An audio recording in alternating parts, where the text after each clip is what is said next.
Video के इस last part में अभी फ़िलहाल, क्योंकि मैं पहला सेशन है ये इसका, लास्ट पार्ट में मुझे दो आइसोमर्स के दरमियान डिफरेंशिएट करने के लिए मैं मास स्पेक्ट्रा के बारे में सोच रहा हूँ। फ़र्ज़ करें एग्जामिनर मुझे एक फार्मूला देता है C3H8O, ये एक अल्कोहल है। मुझे नहीं पता कि ये प्राइमरी अल्कोहल है या सेकेंडरी अल्कोहल है, तो लेट्स सी मास स्पेक्ट्रा मेरी किस तरह से हेल्प कर सकता है प्राइमरी और सेकेंडरी को डिफरेंशिएट करने में। मैं जानता हूँ H+ की पीक मेरे लिए किसी काम की नहीं होती, बिकॉज ये यहाँ पे भी है, दिस इज़ नॉट डिफरेंशिएटिंग। हाँ, H+ के निकलने से फ़र्ज़ करते हैं यहाँ से इलेक्ट्रॉन ना निकले, इसके बराबर वाला इलेक्ट्रॉन निकल जाए। फ़र्ज़ करें हम यही बात कर रहे थे ना, इलेक्ट्रॉन यहाँ से निकलता तो H कैटाइन बनता और रिमेनिंग स्पीसी क्या बन जाती, फ्री रेडिकल। अगर इलेक्ट्रॉन यहाँ से निकलता तो ये स्पीसी कैटाइन बनती, और अगर ये स्पीसी कैटाइन बन रही है तो इसका मास कितना है, C3H6OH+। अच्छा जी, इलेक्ट्रॉन यहाँ से निकला तो मेरे पास कौन बना, CH3+, और ये पार्ट पूरा क्या बन गया, free radical. And free radicals are useless because machine is not sensing them.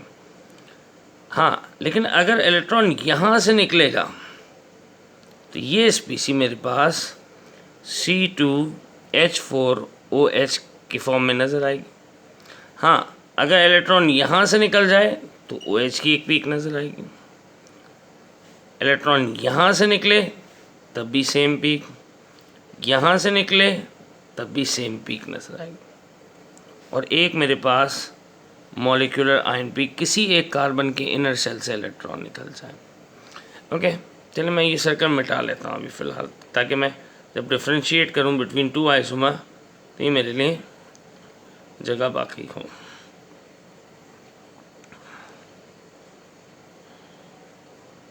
Okay,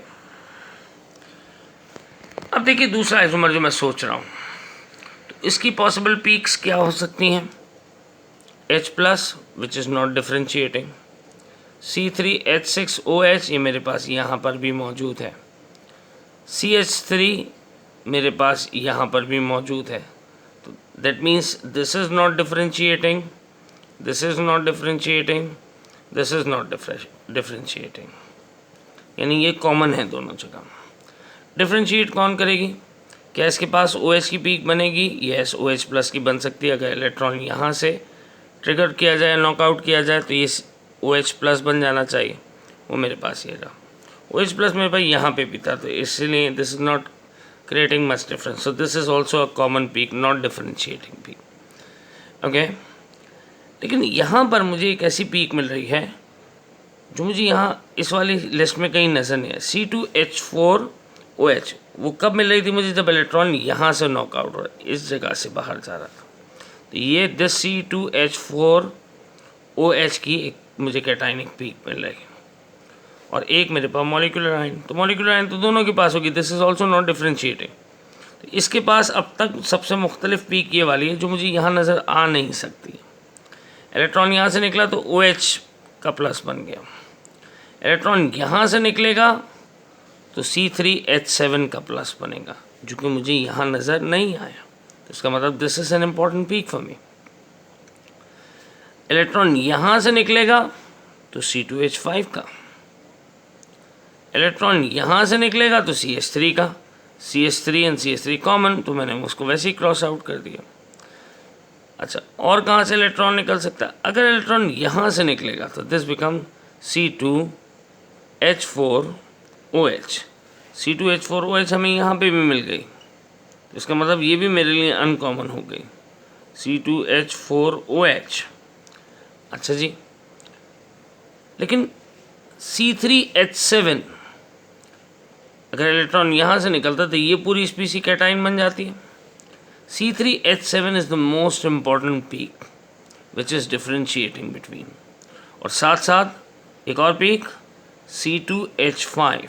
क्या मुझे C2H5 इस लिस्ट में नज़र आई, नहीं, इस लिस्ट में नज़र आ रही है, यस। तो इसका मतलब these two peaks are differentiating, and this is telling me that my alcohol could be a primary alcohol. अगर C3H7 आ रहा है तो उसका मतलब ये एक कैटाइन बन रहा है और इसमें कहीं OH मौजूद नहीं है. So this is helping me in differentiating. जबकि यहाँ पर मुझे C3H7 का कोई पीक नज़र नहीं आ रही, तो इसका मतलब this is a point of distinguishing. This is the third part. अब मैं इसके बाद दूसरा एक एग्जाम्पल डिस्कस करूँगा.